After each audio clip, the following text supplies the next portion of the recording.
Rather, rejection is our friend and not our enemy. I'm going to share 2 ways that we can see rejection in order to leverage those moments of pain to be the greatest catalyst to our success and proof of our value and uniqueness. The first way that we can view rejection is by seeing it as projection, a psychological projection. A psychological projection is when someone subconsciously employs undesirable feelings or emotions onto someone else rather than admitting to or dealing with their own unwanted feelings.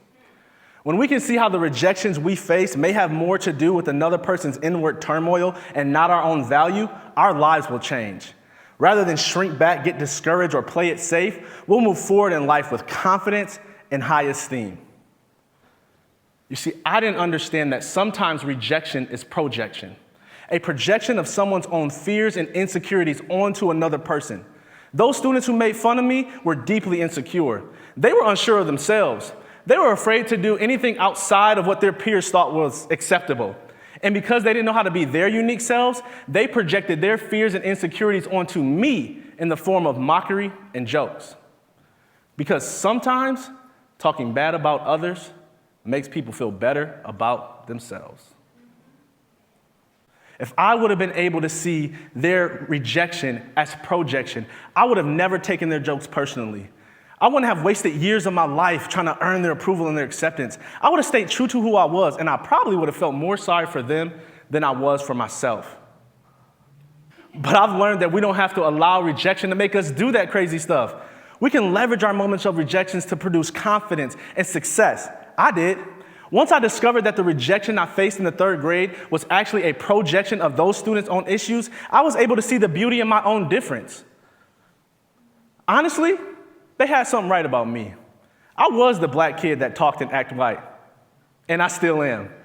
Being the black kid that talks and acts white has enabled me to be versatile as a speaker and work with people from all different walks of life. I can speak to gang members in the street, and I can speak to executives in the boardroom. I can help addicts live free from addiction, and I can coach elite athletes to discover their purpose beyond sports. The very thing that made them reject me has become a crucial component to my success and has made me effective at helping others. And it's all because I learned to see rejection as projection and figured out how to use it for my good. The second way that we can see rejection is by viewing it as protection. Protection from something or someone that isn't meant to be in our lives anymore. I learned this lesson after life rejected my dreams of playing in the NFL. I went to Central Michigan University on a full-ride scholarship to play Division I football. Sports was the way that I was going to become rich and famous so that I could buy my parents a house and get all of my family out of poverty. I had so many coaches and players who told me that because of my height, my speed, and my athleticism, that there was no doubt that I would one day play in the NFL. Unfortunately, I ruptured a disc in my back my freshman year, and this injury ended my college career. Life had rejected all that hard work I put in. Rather than view my sports injury as protection from a career path that wasn't the best for me, I took it personal. I felt like life hated me and that my value was pretty much nothing without the sport that I loved or the recognition that I got from being an athlete. Rather than let sports go, I did something terrible in an attempt to keep my athlete dreams alive. I signed a liability waiver and rehabilitated my body to once again play Division I football. I put my body through 2 years of drug addiction, pain, and sleepless nights because I couldn't face life on life's terms. No matter how many painkillers I took or how many epidural shots I got in my back, I couldn't avoid the reality that my career was finished. Nothing I did to avoid that rejection was working. I was so afraid to face rejection because I felt like it meant that I had no value and no future.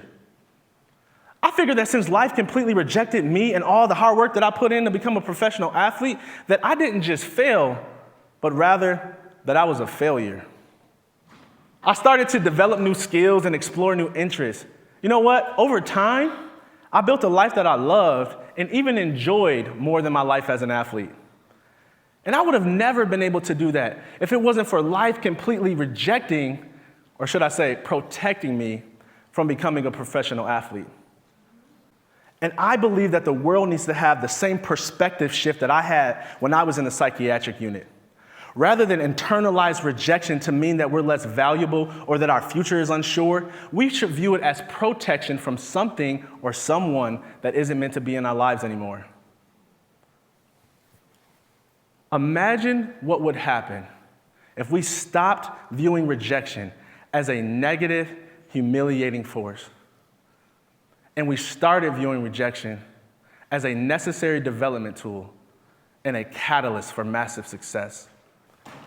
More importantly, though, I wonder what your life would look like if you went back to your moments of rejection, and rather than cry, get angry, or bitter, you analyze those moments and reframe them as protection or projection. I wonder if buried beneath your pain and unfortunate circumstances is treasure. I wonder if you'd find keys that would unlock new paths in life that are far beyond what you can think or imagine. I wonder if the next level of your success is locked beneath your most painful moment of rejection. I started by asking you, when was the last time you felt rejected? Was it a boss, an ex-spouse, a parent, a friend, or just bad luck? And I'll end by asking you, what are you going to do with it?